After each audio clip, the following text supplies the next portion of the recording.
तकदीर और मेहनत के बीच का संघर्ष इंसान की जिंदगी का सबसे बड़ा सच है। हर इंसान के जीवन में ऐसे क्षण आते हैं जब उसे लगता है कि तकदीर उसके खिलाफ है, लेकिन क्या तकदीर को मेहनत से हराया जा सकता है? यही सवाल रामू की कहानी में छिपा है, जो हमें सिखाती है कि तकदीर का खेल कभी कभी हमें तोड़ता है तो कभी हमें मजबूत बनाता है। पिपलिया गांव के किनारे एक छोटी सी झोपड़ी में रामू अपनी पत्नी सीता और 2 बच्चों के साथ रहता था। उसका जीवन कठिनाइयों से भरा था। रामू एक साधारण किसान था जो दूसरों के खेतों में मजदूरी करके अपना गुजारा करता था।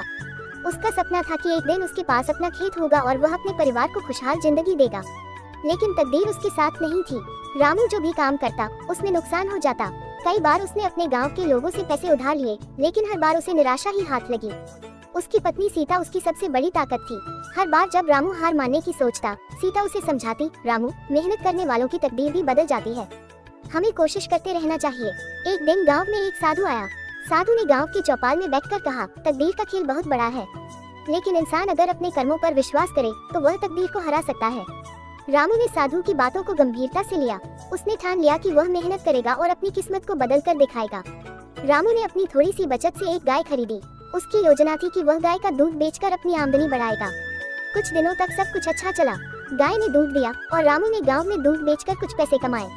उसके बच्चों के चेहरे पर खुशी लौट आई, लेकिन तकदीर को शायद यह मंजूर नहीं था। कुछ ही हफ्तों में गाय बीमार पड़ गई और मर गई। रामू के लिए यह बड़ा झटका था। वह खुद को कोसने लगा, क्यों मेरी मेहनत हमेशा बेकार जाती है? क्या मेरी तकदीर में सिर्फ हार लिखी है?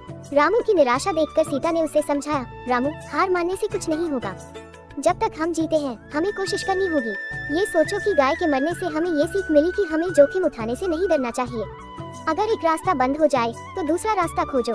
सीता की बातों ने रामू को फिर से प्रेरित किया। उसने गांव के कुछ लोगों से कर्ज लिया और अपने छोटे से खेत को उन्नत खेती के लिए तैयार किया। इस बार उसने नई तकनीकों और फसल उगाने के बेहतर तरीकों का इस्तेमाल किया। कड़ी मेहनत और सीता की हिम्मत ने रंग दिखाया। फसल अच्छी हुई और रामू के सपने पूरे होने लगे। उसने फसल को बेचने की तैयारी शुरू कर दी, लेकिन तकदीर का खेल अभी खत्म नहीं हुआ था। फसल को मंडी ले जाते वक्त बैलगाड़ी का एक्सीडेंट हो गया और सारी फसल बर्बाद हो गई। रामू के लिए यह असहनीय था। उसने अपनी मेहनत पर सवाल उठाना शुरू कर दिया। उसे लगा कि उसकी तकदीर हमेशा उसके खिलाफ रहेगी।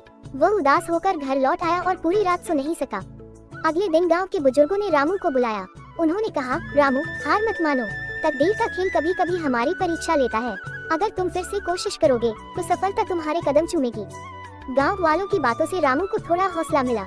इस बार उसने अकेले मेहनत करने के बजाय गाँव के अन्य किसानों के साथ मिलकर खेती करने का फैसला किया। सभी किसानों ने अपनी जमीन और संसाधन मिलाए। सामूहिक प्रयास ने नई ऊर्जा पैदा की। गांव के सभी किसानों ने मिलकर इतनी मेहनत की कि इस बार फसल पहले से भी ज्यादा अच्छी हुई। रामू और उसके साथियों ने मंडी में फसल बेची और खूब मुनाफा कमाया। रामू ने अपने कर्ज चुकाए और अपने परिवार को एक बेहतर जिंदगी दी।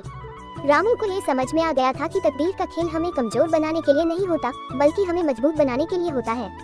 उसने ये भी सीखा कि सामूहिक प्रयास और आत्मविश्वास से किसी भी समस्या को हल किया जा सकता है।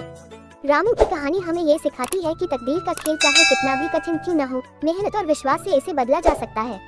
ये हमें ये भी बताती है कि हार मानने की जगह हमें हर बार नया रास्ता खोजना चाहिए। तकदीर का खेल हमें परखता है, लेकिन हमारे संघर्ष और हिम्मत से हम इसे जीत सकते हैं। ये कहानी हर उस इंसान के लिए प्रेरणा है जो अपनी जिंदगी में मुश्किलों से हार मानने की कगार पर खड़ा है। याद रखें, तकदीर मेहनत करने वालों के आगे हमेशा झुकती है।